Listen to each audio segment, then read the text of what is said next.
I just had the most amazing experience, and I just had to get it on video so it was documented. I'm just walking along a riverbed, just clambering over some rocks, and I was drawn from the river off into the bank and then down into an area of trees and forest, and just started clambering through, and it was quite narrow, and it was kind of hard to find a path. There wasn't really a path, it was just about navigating under and over the twigs and branches and around trees and over little creeks and keeping my footing, and just it felt like a really great place to be, for sure. And I was just enjoying the thing, and then I looked up and I saw this amazing tree. It was incredible. It was pretty much, there were no leaves or twigs. It was just the skeleton of a tree, if you like, the big trunk, and it was white. It was big, tall branches coming out with nothing on them, and I just felt drawn to it. I felt drawn to go and approach it and see what was there. And I went and circled around it and looked up and marvelled at just how long it must have been there and how much it must have experienced in that time. And then I put my hand on the tree, not with any intention really, other than just to feel it, to touch it, to see what it felt like. And I just said to myself, to the tree, to whatever, to the space that I was in, that I wanted to know the tree.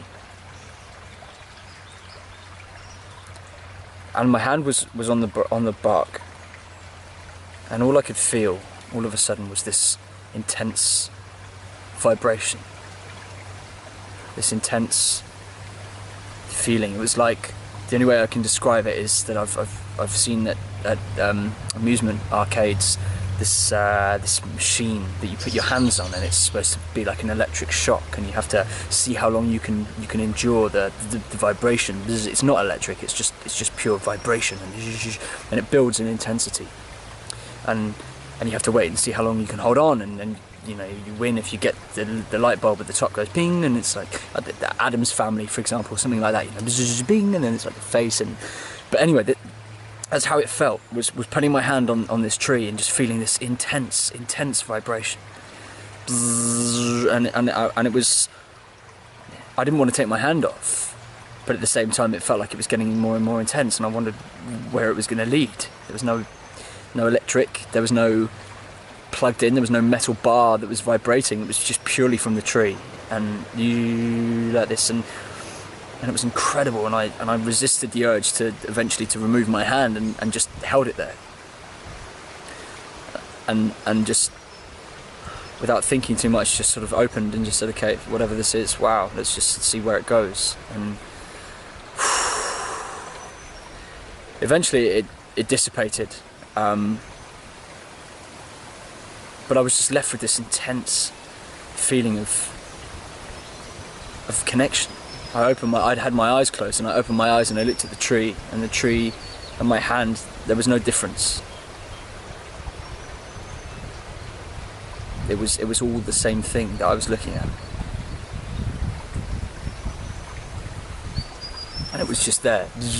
I looked, and it just felt as if there was nothing separating me from the tree. And I decided that I didn't want to sort of make much sense of it, or feel like it was a, you know, sci-fi worthy connection, or that the tree was going to open up and swallow me, and I was going to find myself in some sort of incredible natural realm, or you know, that all of a sudden I'd been gifted with powers. It wasn't anything like that. It wasn't anything supernatural. It was just purely this realization. And the last couple of days I've been sort of trying to make more sense of meditation practice, and try and understand what it means to listen, and what it means to actually look deeper within this internal space and decipher what might come, what messages, or how to look without looking, how to do without doing, how to be without thinking too much about it. And this experience with the tree, and I think it was the tree or something, the spirit of nature, Gaia, the greatness within the woods, you know, the essence of the forest, told me how to listen, but without listening. Just to actually be and just go. And what came through was just this interconnectedness, was this greatness that runs through everything, and just, you know, I'm made of it. In between my individual molecules is space, but what fills this space is an essence of completion, of just, it's everywhere. It's in the trees, it's in the water, it's in us, it's in plants, animals, life, everything. And that message just, I just started to smile and laugh and felt like a child again. Just that childlike innocence, that childlike playfulness, that childlike curiosity just came back, and it was like, bam, of course. It's that simple. And I think this really is just, it was a very powerful moment. Very powerful. And it was only the beginning. There was more. I sat down with my hands on the tree, just not wanting to recreate, not chasing after the moment, and just saying, okay, fine, I accept that this happened, and if anything else is going to happen, then fine. But wow, whatever. There was no expectation at all. So I sat with my hands on the tree and just breathed. And I opened my eyes, and I saw another tree, equally as magnificent, huge, you know, diameter of a couple of meters. And then looking, and there was just this big sort of split in the middle of the tree where it was black on the inside, and obviously had been damaged by fire, either from natural causes or from being lit by human, I'm not sure, but it was magnificent. Again, the same thing, and it had stories to tell, it had information, it had a life, and it had presence. It had presence. And so I went to it, clambered through again, and sat and walked around this tree and sat there and looked up at it and just asked what had happened. I didn't need to tell me.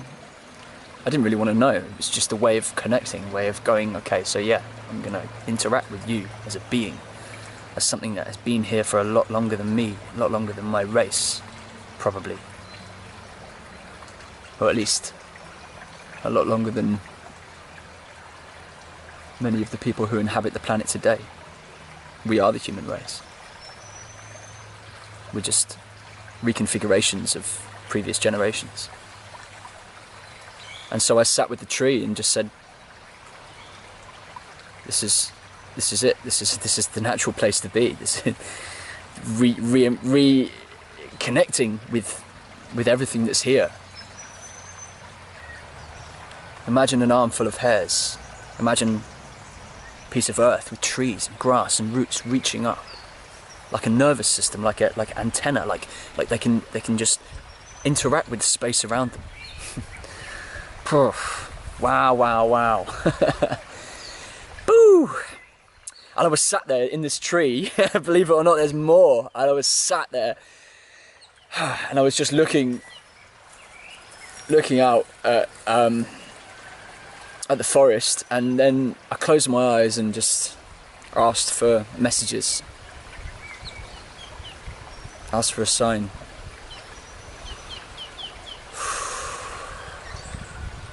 And then I heard chirping of birds. It's a beautiful sound. It's quite close as well. And I opened my eyes, and in front of me flew pretty much to about here away from me, just a few maybe a foot or two away from my face, was just this bird, this beautiful small little honey eater with a fanned white tail, and I don't know what it is. I need to go look it up actually. I need to go look it up.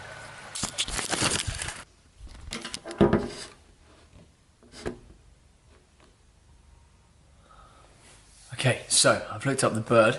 A grey fantail. This one. Hope you can see that. Yeah, and that makes perfect sense because it had this amazing black tail with the white lines on it, and it was right here, right in my face, and it wasn't aggressive. It was just talking to me. It was saying something or checking me out, and then it just hovered around doing this darting, amazing sort of dancing, and then it just went like that. Wow, what an encounter. Is there any meaning in that? I don't know. It's a tough one, hey, because, you know, I was in a forest and birds live in a forest. And, you know, I could have seen 100 different birds, but something is telling me to look a little deeper into it, because equally I could have sat there and nothing could have happened. Could have had seen no birds, nothing at all, because I've done that plenty of times. You walk through a forest, you see the odd bird flying past, but it's very rare that one actually comes right down to you and into your space and connects with you in that way. So I had a little look. There's a few different sources online for this sort of thing, where you can look at the meaning or significance of interactions with animals and with nature. This particular website is called auntieflo.com. Thank you, Auntie Flo. And I take this sort of thing with a pinch of salt, you know. It's just nice to look into it and see what happens, see if there is any resonance with my experience with what's going on in my life at the moment. And it says fantails are reminding us that it is okay to switch a road and start doing new things. Furthermore, fantails can change directions and adapt. So people who interact in this way, maybe with the fantail, are being told that that's okay for them to do, or that they should, or that just getting reminded of the possibility.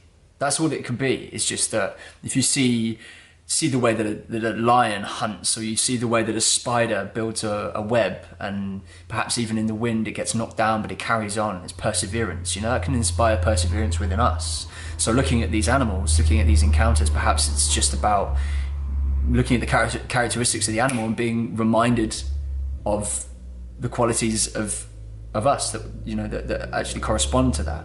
It could be that simple. It doesn't have to be esoteric, spiritual signs from the heavens or gods or Gaia or whatever. It could just be that reminder. So let's see what else is said here about the bird. When it says here that fantails show themselves to you or interact with you when you are searching for things you don't know, you need to adapt on a certain event, when you need to change the path you are taking, when you want to create a smooth flow of communication with a group, when you need a new beginning and a healing. Wow. Interesting points there. So again, it's just that this bird has come and has, now that I've looked a little bit into the characteristics of the animal, or that work's been done for me, you know, someone sat and gone, oh, I wonder what, you know, look at this bird, what is this bird like? Okay, it flits around, what are its behaviours, its attributes? And then within them, they've stirred those up, those sort of elements of a human, and gone, okay, yeah, so, wow. Remarking on this, the behaviour of this animal, has reminded me that we can do these things as well. That's it. It doesn't have to be anything more than that. You know, this could be, this video, this idea for a lot of people might be quite hard to grasp, but I think it's important just to remember that it doesn't have to be a far out concept. It doesn't have to be some religious or spiritual area. For a lot of people, that's the way that they access the information. But as I said, you know, it's just about inspiration from everything around us. And it just reestablishes the connection that we have. That's what I believe. So a really amazing experience for the trees, for the birds, just to be wandering around in nature and come across that without even meaning to, without even asking for it, without even really planning for that to happen. I didn't have a camera with me. To be honest, I didn't want one because it was that amazing. So you're just gonna have to take my word that it happened. Wow, yeah. I'm open to many more of these, and I urge everyone to take some time off whenever they can and go into the nearest woodland, nearest river, nearest natural area that they can, and just be open. Be open and be still and just reconnect with everything, because it's where you came from. Whatever you believe, you know, in any way, it's where we originated from plants, from more simple forms of life in these more dense natural environments, and then, you know, we've jettisoned out of them and just become this sort of consumptive, sort of just extrovert, building, creating explosive species that is just completely ignoring its roots and its origins. So maybe it's time to reconnect to all that. And how you do that is up to you, but it's something that I want to do more of. So if anyone has any ideas or any thoughts or any plans or any dreams to do this, then let's make it happen and let's spread the word. A call to action, I believe. And all of this surrounds the deep ecology that I've been looking at recently. So what I'll do is I'll do another video on the introduction to deep ecology and get the ball rolling on that, so that we can start to sort of understand what this is all about and get the concepts right, get the language right, and then just open it up to the world, because it's really, really important, and it's gonna make a big difference for us in the future. I think it was I was watching a documentary about deep ecology with Arnie Ness, and he said that he's a short-term pessimist, but he's a long-term optimist, meaning that he has hopes for not our generation, perhaps not next few generations, but in 100 years or so, we'll have turned the tables, because we will have taken the time to reconnect to our origins and understand that we are still part of all of this, and we'll become a lot more respectful of it. That's my hope as well. It's powerful. So let's start now. Let's get the ball rolling and make it happen.